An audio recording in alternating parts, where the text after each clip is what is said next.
जब जरासंध और म्लेच्छराज काल यवन दोनों एक साथ मथुरा पर आक्रमण करते हैं। एक तरफ से काल यवन ने आक्रमण किया 23 अक्षौहिणी सेना लेकर, और एक तरफ से 6 अक्षौहिणी सेना लेकर काल यवन ने आक्रमण किया। उस समय भगवान ने श्री बलदाऊ भैया से कहा, भैया युद्ध बड़ा भयानक होगा, दोनों तरफ से शत्रु आ रहे हैं, किधर किधर हम लड़ाई करेंगे और कहीं इस लड़ाई में प्रजा की हानि न हो, प्रजा को कष्ट न हो, इसलिए प्रजा को सुरक्षित करना आवश्यक है। बलराम जी ने कहा, कन्हैया जो तुम्हें अच्छा लगे, जो उचित हो वो करो। तो भगवान श्याम सुंदर ने मथुरा में बैठे बैठे संकल्प किया, और भगवान के संकल्प मात्र से समुद्र के मध्य में 12 योजन लंबी चौड़ी ये द्वारिकापुरी प्रकट हो गई। बनाना नहीं पड़ा। मथुरा में बैठकर भगवान ने संकल्प किया इस द्वारिकापुरी को प्रकट करने के लिए। 12 योजन लंबी चौड़ी ये द्वारिकापुरी भगवान के संकल्प से स्वर्णमयी दिव्य प्रकट हो गई। और फिर भगवान ने अपने संकल्प से संपूर्ण मथुरा की प्रजा को उठाकर द्वारिका में स्थापित कर दिया। संकल्प मात्र से द्वारिकापुरी बन गई, और भगवान के संकल्प मात्र से, संकल्प मात्र माने केवल सोचने से, कुछ करना नहीं पड़ा। भगवान ने सोचा कि ऐसा हो जाए, बस हो गया। यही भगवान की संकल्प शक्ति है। इसीलिए भगवान का नाम है सत्य संकल्प, जिनका संकल्प कभी असत्य होता ही नहीं।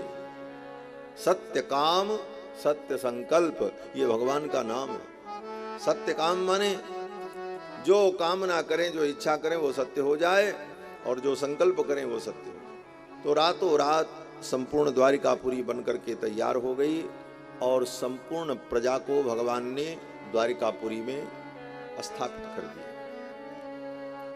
तो भगवान के संकल्प से प्रजा की रक्षा के लिए इस पुरी को भगवान ने प्रकट किया, स्वर्णमयी पुरी। द्वापर युग में देवराज इंद्र की अमरावती स्वर्ग नगरी से भी ज्यादा वैभव संपन्न ये द्वारिकापुरी भगवान की। और स्वर्ग में जो इंद्र की सभा सुधर्मा सभा, वही सुधर्मा सभा द्वारिकापुरी में भगवान की सभा, जिस सभा में भगवान विराजते और धर्मशास्त्र की, ज्ञान वैराग्य की, विविध विषयों की चर्चा होती, ऐसी पावनपुरी श्री द्वारकापुरी। ऐसी द्वारिकापुरी में आकर हम लोग 7 दिनों तक निवास करेंगे और कथा श्रवण करेंगे।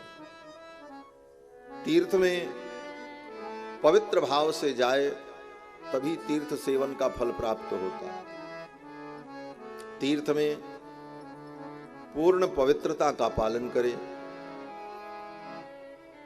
तीर्थ में रहने वाले जो निवासी हैं वो कैसे भी हों, उनकी निंदा न करें। अगर आप तीर्थ में गए और वहां तीर्थ के किसी लोकल व्यक्ति की आपने निंदा की, ये लोग तो बड़े अच्छे नहीं हैं, ऐसे हैं वैसे हैं, बोले आपको तीर्थ में जाने का फल समाप्त हो गया। ये सब शास्त्रों में लिखा है। तीर्थ में जाओ तो तीर्थ के जो ब्राह्मण हैं, जो विद्वान हैं, जो वहाँ के पंडा पुरोहित हैं, जो वहाँ के निवासी हैं, उन सब के अंदर श्रद्धा भाव रखो। उनके दोष का वर्णन मत करो। दोष दर्शन किया तो उनके दोष दर्शन से तुम्हारे अंदर दोष आ जाएगा। तीर्थ में रहने वाले जो हैं वो सब भगवत रूप हैं, ये भावना करनी चाहिए। तीर्थ में रहकर आहार विहार शुद्ध रखना चाहिए। तीर्थ में रहकर किसी के साथ कपट, झूठ असत्य अनुचित व्यवहार अगर आपने किया तो तीर्थ का फल नष्ट हो जाता है। इसलिए तीर्थ में बड़ी सावधानी से रहना चाहिए। और तीर्थ में कोई अगर अपराध किया, तीर्थ में कोई पाप हो गया आपसे, तो वो पाप वज्रलेप हो जाएगा। अन्यत्र व्यक्ति पाप करे तो तीर्थ में जाने पर वो पाप नष्ट हो जाता है। अन्य देशे कृतम पापम तीर्थ क्षेत्रे विनश्यति।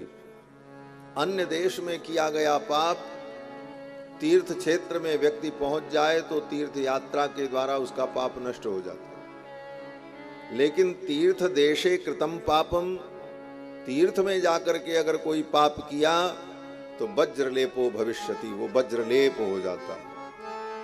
इसलिए तीर्थ में बहुत सावधान रहना चाहिए। तीर्थ में रहकर पवित्र भाव से हम अपने आप को भगवत भाव से जोड़ें, यही तीर्थ में जाने का फल है।